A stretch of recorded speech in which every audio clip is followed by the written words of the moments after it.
জন্ম, মৃত্যু, বিয়ে, তিন বিধাতা নিয়ে। কথাটা আমরা প্রায়ই শুনে আসছি। কার কোথায় মৃত্যু হবে আর কার কোথায় জন্ম হবে আর কার কখন বিয়ে হবে সেটা আমরা কেউ জানি না। সব কিছু ঠিক নির্ধারিত দিন ঠিক করা গেলেও মৃত্যু কিংবা জন্মের কোনো নির্ধারিত দিন আমরা ঠিক করতে পারি না। আসসালামু আলাইকুম বন্ধুরা, তোমরা সবাই কেমন আছো? আশা করি খুব ভালো আছো। আমিও ভালো আছি, সুস্থ আছি, আলহামদুলিল্লাহ। আমি দুষ্টু মিষ্টি আবারও চলে এসেছি নতুন একটা দিন, নতুন একটা ভিডিও আমার লাইফের তোমাদের সঙ্গে শেয়ার করতে। তো সকাল থেকে এই ভিডিওটা শুরু করছি। সকলকে জানাই গুড মর্নিং। সকাল সকাল ব্রেকফাস্ট করে নিচ্ছি। মুড়ি আর রাত্রের তরকা ছিল, সেটাকেই গরম করে নিয়েছি। সেটা দিয়ে মুড়ি চা মামিয়ে মিলে খেয়ে নেব। তো আজকে তোমাদের ভিডিওর শুরুতেই বলি যে আজকে আমাদের জীবনে একটা গুড নিউজ আসতে চলেছে। তবে আমরা সকালে ঘুম থেকে উঠে কেউ ভাবতেই পারিনি যে আজকের দিনে আমাদের বাড়ির নতুন একটা সদস্য আমাদের বাড়িতে আসবে সেটা অবশ্যই আমরা জানতাম, তবে এত তাড়াতাড়ি চলে আসবে সেটা আমরা কখনোই ভাবতে পারিনি।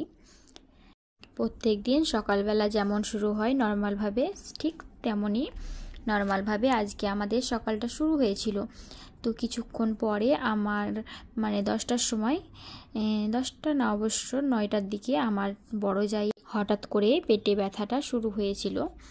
তো আমরা তাড়াতাড়ি করে ডক্টরকে ফোন করলাম। ডক্টর বলল যে নিয়ে চলে আসো, একবার চেক আপ করে নিয়ে যাবে। সেদিন কিন্তু ডক্টর দেখানোর ডেট ছিল, আজকে কিন্তু ডক্টর ডেট দিতেন যে আমাদের নতুন অতিথি, নতুন মেহমান, নতুন সদস্য আমাদের বাড়ি কবে আসবে সেটা বলার জন্যই। তো উনি ফোন করার পরে আমরা তাড়াতাড়ি করে আমাদের যাকে নিয়ে চলে গেলাম নার্সিংহোমে, ওনার চেম্বারে। তো উনি দেখার পরে সঙ্গে সঙ্গে ওটিতে নিয়ে সিজার করে নেয়। তারপরে চলে আসলো আমাদের নতুন বেবি। অনেকটা দিন আগেই চলে এসেছে। তো আজকে আমাদের বাড়িতে খুশির সীমানা নেই, ঠিক নেই কতটা আমরা খুশি। আমাদের পরিবারের সব বাচ্চারা এতটাই খুশি, এতটাই নাচানাচি করছে। ওরা সকাল থেকেই যখন থেকে শুনেছে ওদের ভাই এসেছে পৃথিবীতে, তখন থেকে তারা তাকে দেখতে যাওয়ার জন্য ব্যস্ত।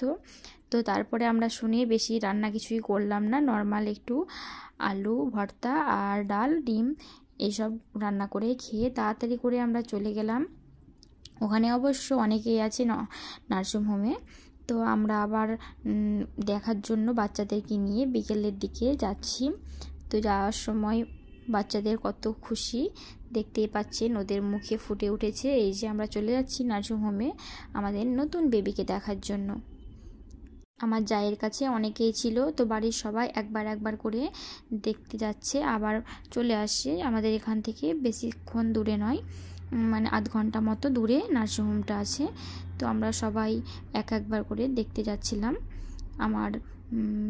আমরা এখন এসেছি, এটা ছোট জায়ের ছেলে, ছোট যা মেজো জায়ের ছেলে, আর আমার মেজো জায়ের বড় মেয়ে, আমার মেয়ে, আর আমার বড় জায়ের একটা বোন, সবাই মিলে একসঙ্গে দেখতে চলে এসেছি। এই যে দেখতে পাচ্ছেন, এই যে আমাদের বেবিটা, এটা হচ্ছে আমার বড় জায়ের বড় মেয়ে, ওরই ভাই হয়েছে। ওর ভাই বলা ভুল হবে, আমাদের বাড়িতে কারোর বাচ্চা আলাদা, ওর ভাই এর বোন এরকম হিসাব করে নেই। ওরা সব ভাইগুলো প্রচণ্ড খুশি। ওরা সবাই বলে আমরা 6 ভাই 3 বোন। আমরাও সবার সামনে এটাই বলি, আমাদের 6টা ছেলে আর 3টে মেয়ে, 9টা। আমরা সবাই 10টা বলি, একটা এক্সট্রা বেশি করে সবাইকে বলি আমরা 10টা বাচ্চার মা। তো আমাদের বাড়িতে কোনো ভেদাভেদ নেই, সবাই একসঙ্গে, সব বাচ্চারা খুশি করে আনন্দ করে খাওয়া দাওয়া হলো। তো এতক্ষণ আমার ফ্যামিলি নিয়ে অনেক গল্প করলাম। তো আজকের ভিডিওটা এতক্ষণ পর্যন্ত আমার সঙ্গে যারা আছেন, প্লিজ আমার চ্যানেলটাকে যদি ভালো লাগে আমার লাইফস্টাইল ভিডিও, তো সাবস্ক্রাইব করে পাশে থাকবেন। এবং ভিডিওটাতে এতক্ষণ পর্যন্ত এসেছেন, তো লাইক দিতে যদি ভুলে গেছেন তো প্লিজ একটা লাইক দিয়ে দেবেন। কমেন্ট করে জানাবেন কেমন লাগে আপনাদের পরিবারের সদস্য, আপনারা সবাই একসঙ্গে আছেন নাকি আলাদা আলাদা, কমেন্ট করে জানাতে পারেন। তো নতুন বেবি হয়েছে, তো আমার মেয়ে প্রচণ্ড রাগ। ও এসেই মানে বেবি নিয়ে আসতো, তো এসে আমি ওর ড্রেস চেঞ্জ করে দিলাম, উপরের মুখ হাত ধুয়ে ওকে একটা কেক খেতে দিলাম। তো কেকটা যেহেতু আমি বেশি করে ছিঁড়ে ফেলেছি, মানে পুরোটাই কেটে দিয়েছি, ও পছন্দ হয়নি কাটার প্যাকেট, তাই রাগ হয়েছে। তো মিষ্টি খেতে দিলাম, তো ও মানে সাদা মিষ্টি মানে রসগোল্লা খাবে না, গোলাপ জামুন খাবে। তো গোলাপ জামুন আমার কাছ থেকে তুলতে একটু ভেঙে গেছে, তো ওই মিষ্টিটা আর নেবে না বলে ও শুধু রাগ দেখাচ্ছে। তো এই মিলে সব কিছু আসল মেন কারণ হচ্ছে ও রাগ দেখানোর। ও তার ভাইকে নিয়ে আসতো আমাদের বাড়ি। তো ভিডিওটা আর বেশি বড় করব না, আমার মেয়ের রাগ দেখতে থাকুন। আপনাদের বাচ্চারাও কি সেম এইভাবে রাগ দেখায়? তাহলে কমেন্ট করে জানাবেন। আমার মেয়ের তো প্রচণ্ড রাগ। কষ্ট করে দেখার জন্য অসংখ্য ধন্যবাদ। সবাই ভালো থাকবেন, সুস্থ থাকবেন। দেখা হচ্ছে পরবর্তী একটি ভিডিওতে। ততক্ষণের জন্য আমি দুষ্টু মিষ্টি বিদায় নিচ্ছি। আল্লাহ হাফেজ। সবাই আমার জন্য দোয়া করবেন। আসসালামু আলাইকুম, ফি আমিনাল্লাহ।